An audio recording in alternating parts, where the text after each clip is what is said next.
आपने हमारे चैनल को अभी तक सब्सक्राइब नहीं किया है तो सब्सक्राइब कर दीजिए, बेल आइकन घंटी को भी दबा दीजिए ताकि आपको नए से नए वीडियो देखने को मिल सकें।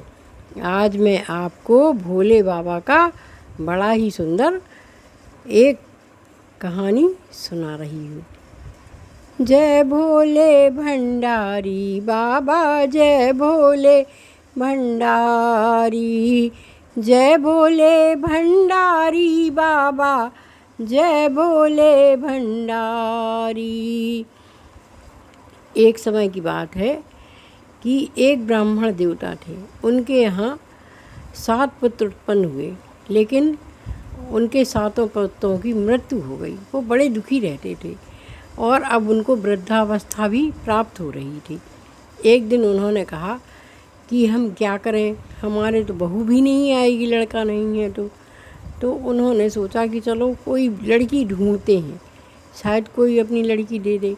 वह इसी उधेड़बुन में वो चल दिए। चलते चलते शाम हो गई तो वह मथुरा नगरी पहुंच गए। वो भोले बाबा के अनन्य भक्त थे, तो उन्होंने भोले बाबा को स्मरण किया कि हे प्रभु, हमारी लाज रख लेना। तभी उन्होंने देखा कि बहुत सारी लड़कियां हैं जो कि मिट्टी के घर बना रही हैं। तो मिट्टी के घर बनाते बनाते उनको शाम हो गई। ब्राह्मण देवता देख रहे थे। जैसे ही शाम हुई तो सब लड़कियों ने कहा, भैया चलो घर को चलो, माँ चिल्लाएगी। माँ की डांट पड़ने से अच्छा है कि हम अपने अपने घर को पहुँच जाए। तो सारी ही लड़कियाँ चल दी। सब लड़कियों ने अपने अपने घरवालों को मिटा दिया। किसी ने पैर से, किसी ने हाथ से, एक दूसरे के घरवालों को मिटा दिया। एक लड़की थी, वह कहने लगी, नहीं नहीं, हमने इतनी मेहनत से बनाया है, हमारे घर को मत मिटाना, हमारा घर तो कल तक बना रहेगा। तो अगर शिव कृपा होगी तो हमारा घर कल तक ऐसा ही बना रहेगा। पंडित जी ने कहा, ये लड़की शिव भक्त है, इसके पीछे पीछे चलना चाहिए। और पंडित जी उस लड़की के पीछे पीछे चल दिए और पहुंच गए। और उनके घर जाकर पीछे से आवाज़ लगाई, लड़की घर के अंदर चली गई। पंडित जी ने आवाज़ लगाई तो लोग वागों ने कहा कि देखो भैया कौन आया है। तो सब लोग देखने गए। देखा तो बड़े अच्छे पंडित जी खड़े थे, काफ़ी उम्र के लग रहे थे। तो उन्होंने कहा, आइए आइए। पंडित जी अंदर चले गए। उन्होंने पूछा, पानी आनी पिलाया, चाय आय पिलाई। फिर उनने आने का मकसद पूछा। तो उन्होंने कहा, भैया मकसद तो एक ही है, अगर आप चाहो तो। उन्होंने कहा, बताइए, हम आपकी क्या मदद कर सकते हैं। बोले, हम जो है पंडित जी हैं, फला गांव के पंडित हैं, और हमारा बेटा जो है काशी जी में पढ़ने गया है, इसलिए हमें उसकी शादी करना है। लेकिन हम क्या करें, उसको तो अभी पढ़ने में 1 साल पूरा है और हमारी पत्नी की तबीयत अभी ठीक नहीं रहती है। तो हम चाहते हैं कि हम आपकी बेटी से उसकी शादी कर लें। पहले समय में क्या होता था कि जो है बच्चे का कोई वस्त्र वगैरह होता था, उससे ही भावरें पाड़ दी जाती थी। तो उन्होंने कहा, ठीक है पंडित जी, हम तैयार हैं। और उन्होंने क्या किया, पंडित जी ने एक नई तौलिया लेके गए थे। वो बोले, भैया इससे गठजोड़ा बना लो और अपनी लड़की की शादी कर दो। उन्होंने कहा, ठीक है। उनने अपना परिचय दिया था, गांव का परिचय दिया था। उनका नाम बहुत अधिक था और वो शिव भक्त तो थे ही। तो उन्होंने कहा, ठीक है भैया, कर देते हैं। तो उनके माँ बाप ने अपनी लड़की की शादी कर दी। अब वह लड़की बड़े धूमधाम से ब्याह के और पंडित जी घर ले आए। तो मोहल्लों की औरतों ने देखा तो मोहल्ले की औरतें आईं, कहने लगी, अरे भैया थाली सजा लो, थाली सजा लो जल्दी जल्दी, बहू आ रही है। तो ब्राह्मणी कहने लगी, भैया हमारी हंसी काहे को उड़ाते हो, हमारे यहाँ तो न लड़के हैं, तो बहू कैसे आएगी। उन्होंने कहा, नहीं नहीं, पंडित जी तो बहू को लेके आ रहे हैं। तो सास ने देखा तो सचमुच पंडित जी एक सुंदर सी बहू को लेके आ रहे थे। उन्होंने झट से थाली सजाई और बहू की आरती उतारी। आरती उतार के बहू को घर के अंदर ले गई और घर के अंदर ले जाके उनने खूब स्वागत किया, अपनी बहू को लाड़ प्यार खूब किया। बहू से कहने लगी कि बेटा घर की आग कभी बुझना नहीं चाहिए। तो बहू ने कहा ठीक है माँ। तो बस वो क्या करती कि खाना आना बनाती, फिर पहले गुरसी चलती थी तो गुरसी में कंडे को गाड़ देती तो उसमें आग बनी रहती, और ऊपर से राख वाख डाल के दबा देते थे पहले के समय में, तो वो जो है उसमें आग बनी रहती थी। तो एक दिन क्या हुआ कि उनकी आग ख़त्म हो गई और जो है ब्राह्मणी मोहल्ले में बैठने किसी घर चली गई। तो बहू ने देखा आग ख़त्म हो गई, तो बोली अरे माँ आएगी तो चिल्लाएगी, इनको आने में तभी 1 साल है, चलो हम मोहल्ले से आग मांग लाते हैं। तो वो गई पड़ोस में, तो कहने लगी हमें आग दे दो। तो उन्होंने कहा हो ठीक है, आग तो हम दे रहे, पर तुम कैसे आ गई यहाँ? उन्होंने कहा काहे, हमारे पति तो काशी बनारस पढ़ भी गए हैं, सो जो है वे आ है 1 साल बाद, जब तक हम अपनी सासू माँ की सेवा करें। तो सब जने कहने लगी और लड़का है नहीं यहाँ, जितने भाई थे सबरे मर गए, अब का लड़का कहाँ से काशी पढ़ भेजे है? उनके कौन लड़का वड़का आया है? वे पंडित जी तो तुम्हारे बाप को बुद्धू बना के तुम्हें ब्याह के ले आए। अब तो बहू को बहुत दुख भाव, बहू आग तो ले आई और आग ले आके उन्हें कंडा पटक दो। सो सास कहने लगी काहे बेटा का होगा? कहीं कछु नहीं, कहीं जा बताओ कि तुम्हारा लड़का कहाँ है? कहीं बेटा काशी पढ़वे गो, कहीं काशी आसी पढ़वे तो नहीं गो आए, तुम तो सांची सांची बताओ कि तुम्हारा लड़का कहाँ है। सो सास कहने लगी लड़का ही देखने। उनने कही हाँ। सो उनने चाबी फेंक दी, कही हमारे तो 7 कमरा हैं, तुम लड़का ढूंढ लो। कहने लगी ठीक है। सो गई, सो बस 7 ही कमरा खोलत गई। सो एक में सोनो चांदी भरो, एक में अन्न भरो, एक में हीरा जवाहरात भरे, खूब माया भरी सब कमरों में।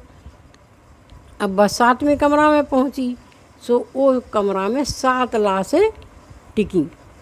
सो कहने लगी कि ई में सबसे पुरानी कौन सी हुई है? सो उन्हें देखी, सो एक उनको बहुत पुरानी लगी, सबसे पुरानी लगी। कहने लगी जो ही हुई है पहलो लड़का।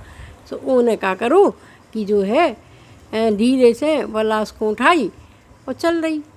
सास ने कही बेटा कहाँ जा रही? कछु ना बोली, चली गई। अब चलत गई। सो कहने लगी हम तो समुद्र में डूब जे हैं और मर रहे हैं, और करती बा भगवान को भजन। सो कह जाए ओम नमः शिवाय, ओम नमः शिवाय, ओम नमः शिवाय, ओम नमः शिवाय, ओम नमः शिवाय। शंकर पार्वती जी घूमने निकले। सो पार्वती जी कहने लगी कि हे प्रभु कोई आपको बड़ी करुण पुकार से पुकार रहा है। सो भगवान कहने लगे हाँ बुला तो रहो है, हमें भी आवाज़ सुनाई दे रही है। तो कही चलो अपन उसको कष्ट हरिए। कही अरे आप तो परेशान करा तो संसार है ये, तो मैं मृत्यु लोक में सभी परेशान है, हम कौन कौन को कष्ट हरण कर भी। पार्वती जी कहने लगी नहीं प्रभु, वह बड़ी दुखी लग रही है और बड़े दुखी मन से आपको याद कर रही है, और फिर भी आपको याद कर जा रही है।